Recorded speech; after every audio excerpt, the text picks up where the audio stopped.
Summit Tutorial presents NCERT Solution exercise number 1.1 और इसकी हम एक और कॉन्सेप्ट को अब सीखने जा रहे हैं जिसमें आपको सीखना है how to factorize a number in form of prime factors. आपको एक नंबर गिवन होगा और आपको उसके प्राइम फैक्टर करने होंगे। इसको सीखने के लिए हम सबसे पहले क्या करते हैं, एक एग्जाम्पल कंसीडर करते हैं। तो मैं आपके लिए एक वाइट पेपर पीस लाया हूँ, इस पर मैंने आपके लिए क्वेश्चन लिख रखा है।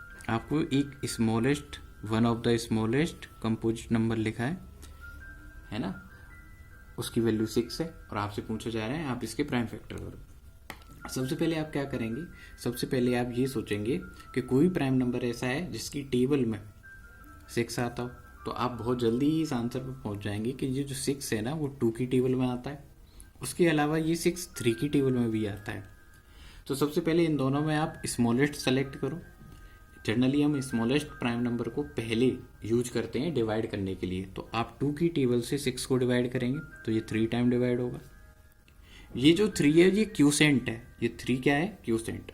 इन सिमिलर वे अगर आप 3 से इस 3 को डिवाइड करेंगे, नेक्स्ट प्राइम नंबर जो 3 है इससे क्यूसेंट वाले 3 को डिवाइड करेंगे तो आपका आंसर क्या आ जाएगा, 1 आने के बाद डिवाइड कंप्लीट हो जाता है, रिमाइंडर 0 हो जाता है, फिर हम फर्दर डिवाइड नहीं करते।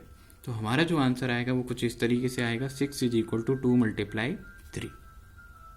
और हम बहुत इजीली इस 6 के प्राइम फैक्टर्स को शो कर पाएंगे और वो क्या होंगे, 2 × 3।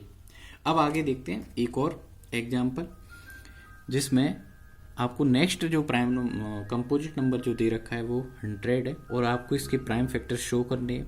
तो माय डियर स्टूडेंट, सबसे पहले आप इसको 2 से डिवाइड करेंगे। ऐसा इसलिए है क्योंकि इसका जो यूनिट डिजिट है वो 0 है और यूनिट डिजिट जब 0 होता है तो हमारा नंबर इवन होता है और even numbers are divisible by 2। तो आप 2 की टेबल से 100 को डिवाइड करेंगे तो आपका जो आंसर आएगा वो 50 आ जाएगा। वंस अगेन इसका यूनिट डिजिट 0 है तो this number is divisible by 2। फिर हम फर्दर डिवाइड करते हैं 2 से तो हमारा जो क्यूसेंट आएगा वो कितना आ जाएगा, 25। अब हमें मालूम है डिविजिबिलिटी रूल्स का, हमें नॉलेज है, हमारे नोबिता को और डोरेमोन को भी है। देखो काफ़ी स्माइल कर रहे हैं। तो अब हम इसको डिवाइड करेंगे 5 की टेबल से। अब 3 की टेबल से नहीं करेंगे बिकॉज इन नंबर्स का जब आप सम करोगे 5 और 2 को ऐड करोगे तो इनका सम कितना आ जाएगा, 7। और ये जो 7 है ना वो 3 की टेबल में बिलोंग नहीं करता, इसका मतलब 3 से डिवाइड नहीं होगा। ओके इसके बाद आप 5 की टेबल से 25 को डिवाइड करेंगे तो आपका आंसर आ जाएगा 5 और फिर 5 से 5 को डिवाइड करेंगे तो फाइनली आपका आंसर आ जाएगा 1। अब आप 100 के प्राइम फैक्टर्स को रिप्रेजेंट करोगे। क्या करोगे, रिप्रेजेंट। तो my dear student, class 10th boards में आप इस तरीके से रिप्रेजेंट करेंगे, आप काउंट करेंगे 2 जो प्राइम फैक्टर है वो कितनी बार मल्टीप्लाई हो रहा है, how many times 2 is multiplied by itself. तो आप देख पाएंगे कि 2 सेल्फ मल्टीप्लाई हो रहा है 2 टाइम और जितनी टाइम नंबर मल्टीप्लाई होगा वो पावर की फॉर्म में आएगा। वो किसकी फॉर्म में आएगा, पावर। पावर मीन्स एक्सपोनेंट, तो इसकी पावर हो जाएगी 2। इन सिमिलर वे आप 5 को चेक करेंगे, 5 कितनी बार आ रहा है तो इसकी काउंट है 2, तो 5 2 टाइम आ रहा है तो 5 की पावर भी क्या हो जाएगी, 2।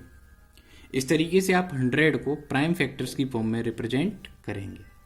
Thank you for watching concept